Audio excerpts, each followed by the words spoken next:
पूर्व भिडियो रे आमे फेरंता संकेत नियंत्रण किपरि हेइथाय बा आम शरीर रे हार्मोन क्षरणर नियंत्रण किपरि हेइथाय से विषय अग्नाशय और इन्सुलिन को नहीं देखिले। तबे एही भिडियो रे आमे आउ एक उदाहरण को नहीं भलसे बुझिया पई चेष्टा करिबा। तबे आस आमे एक पिट्यूटरी ग्रंथि को उदाहरण भाबे नबा। मनेकर एइटा एक पिट्यूटरी ग्रंथि। तुमे हुए तो पूर्वरु पढ़िथिबा अंतःस्रावी तंत्र भिडियो रे मने रखथिबा जे पिट्यूटरी ग्रंथि को आम शरीर मुख्य ग्रंथि बा मास्टर ग्रंथि बोली कहा जायथाय, कारण यह अन्य समस्त अंतःस्रावी ग्रंथिर क्षरण को नियंत्रण करे। ठीक तेबे एठी देखिबा जे पिट्यूटरी ग्रंथि किपरि भाबे थायराइड ग्रंथिर हार्मोन क्षरण को नियंत्रण करे। जेतेबेले तुमे खाद्य खाइछ, मनेकर तुम शरीर को शक्तिर आवश्यकता अछि एवं सेठारे से खाद्य को चयापचय करिया को हबो बा परिपाक करिया को हबो। जेतेबेले एही चयापचय प्रक्रिया हुए सेतेबेले पिट्यूटरी ग्रंथि एहा को अनुभव करे एवं एहा थायराइड ग्रंथि को उत्तेजित करने को आरंभ करे। मुख्यतः एठारे घटुथिबा कार्य होची जे पिट्यूटरी ग्रंथि थायराइड ग्रंथि को एक हार्मोन क्षरण करे।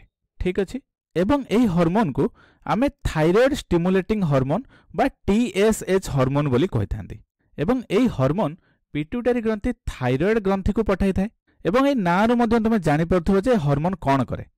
एहा थायराइड ग्रंथि को स्टिमुलेट बा उत्तेजित करे।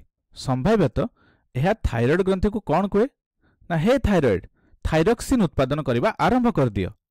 तेणु थायराइड ग्रंथि थायरॉक्सिन उत्पादन करिबा आरंभ करे एवं ए थायरॉक्सिन हार्मोन रक्त मध्यम को क्षरण हो जाए। ताहा प्रभाव रे रक्त रे थायरॉक्सिन हार्मोन रो परिमाण वृद्धि पाए एवं थायरॉक्सिन होची सही हार्मोन जहा कि कोष गुडी को संदेश दैथाय जे खाद्य गुडी को चयापचय आरंभ कर बोली।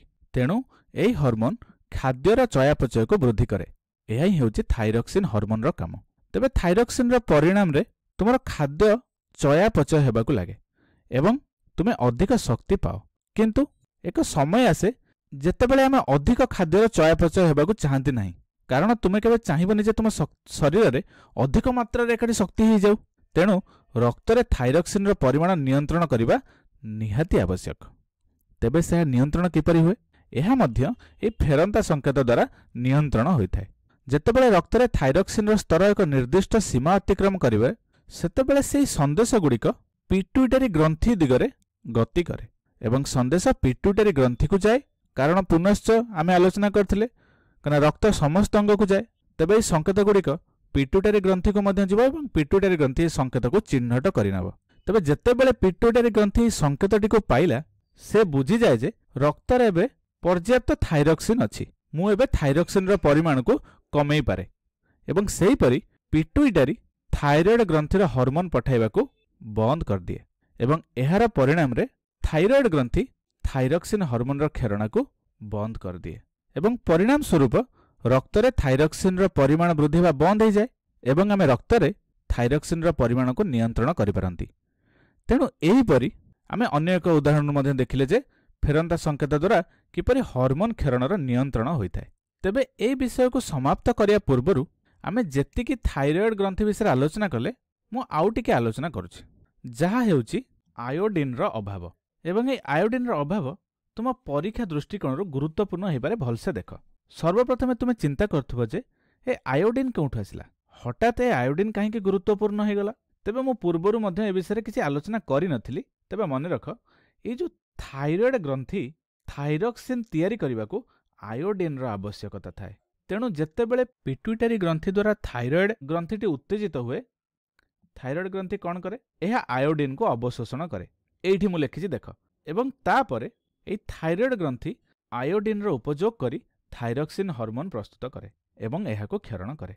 एबे भाब आम शरीर रे पर्याप्त परिमाणर आयोडीन नाही। मनेकर तुम शरीर रे कोनोसी आयोडीन नाही, तेबे कौन हेबो? तेबे आमे पुनश्च एठु आरंभ करिबा। कौन ना, पिट्यूटरी प्रथमे कौन कहे? हे थायराइड थायरॉक्सिन हार्मोन प्रस्तुत कर एवं सेथि पई से थायराइड ग्रंथि को हार्मोन पठाए, जहा को आमे थायराइड स्टिमुलेटिंग हार्मोन कहंदी। तेबे थायराइड ग्रंथि कौन कहिबो? ठीक अछि, चलो थायरॉक्सिन हार्मोन प्रस्तुत करिबा। किंतु एई समय रे एठारे आयोडीन नाही, जहा कि जदि आयोडीन नाही तेणु थायराइड ग्रंथि थायरॉक्सिन तयारी करिया को चेष्टा करूछि, किंतु यह तयारी करि पारु नाही। तेणु थाइरोक्सिन हार्मोन आ क्षरण हेउना।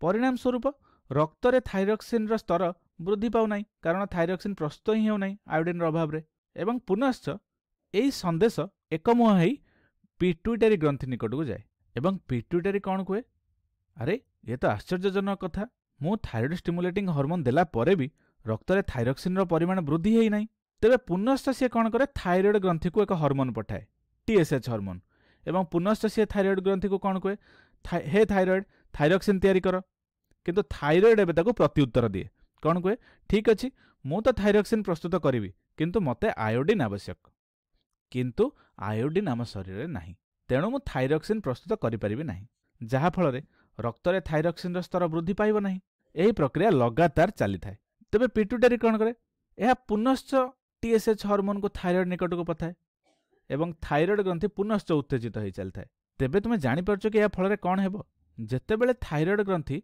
एक असामान्य भाव में बहुत गुड़िया हार्मोन पाउछि थायराइड ग्रंथिर कोषगुड़िक भावुथांती आमे बहुत थाइरोक्सिन तैयारी करने को हेबो एवं परिणाम स्वरूप सेमाने धीरे धीरे कौन करते ना फुलिबा को लागंती एमती किछि एबे तुमे पचारिबो यह काहेकि फुलुछि तेबे एमती भाव जे बहुत हार्मोन तैयारी करिया पई बहुत गुड़िया स्थानर मध्य आवश्यक होता है एवं सेही स्थान गुड़िक तैयारी करिया पई थायराइड ग्रंथि थायराइडर कोषगुड़ी को फुलाइबा को आरंभ करे एवं ए कोषगुड़िक फुली जावा को आरंभ जेतेबेले करे सेतेबेले आमे कौन देखंती ना थायराइड ग्रंथिटी तुम गଳାର ବା बेकर सामना भाग में अवस्थित तेबे जदि थायराइड ग्रंथिटी फुलुची तेबे तुम गଳାର सामना भागटी मध्य फुलीजिव एठी चित्रटी को लक्ष्य कर एठी देख एठी जेमती गଳାटी फुलिबा को लागिछि एहीपरि भाव में तुम गଳା बा बेकटी फुलिबा को लागे एवं एही अवस्था को आमे गलगंड रोग बोली कहती गलगंड रोग ठीक अच्छे तेबे गलगंड रोग पुणी कौन यह होची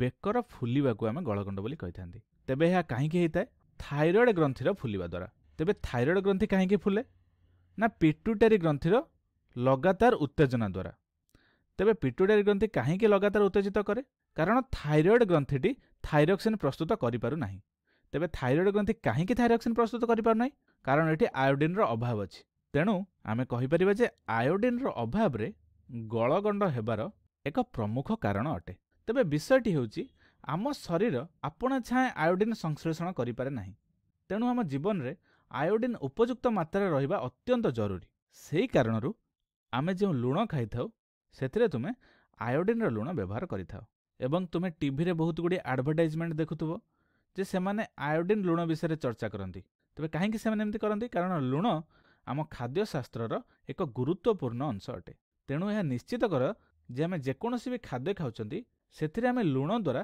पर्याप्त आयोडीन ग्रहण करचंती यह ही होची आयोडीन रो कहानी तेबे जदि सारांश भाव में आमे फेरंता संकेत कौन जानिबा पई चेष्टा करिबा तेबे जानि रख जेतेबेले एक ग्रंथि एक हार्मोन को रक्तरे क्षरण करे सेही हार्मोन तार काम करिछि कि नाही बोली एक संदेश पुनश्च सेही ग्रंथि निकट को पहुंची थाए एवं एही संदेश को आधार करी सेही ग्रंथिटी हार्मोन क्षरण को नियंत्रण करि पारे एहाकू फेरंता संकेतर नियंत्रण बोली आमे बुझी परिबा एवं एहा द्वारा आम रक्तरे थिबा हार्मोन रो परिमाण को समन्वय करिथाए।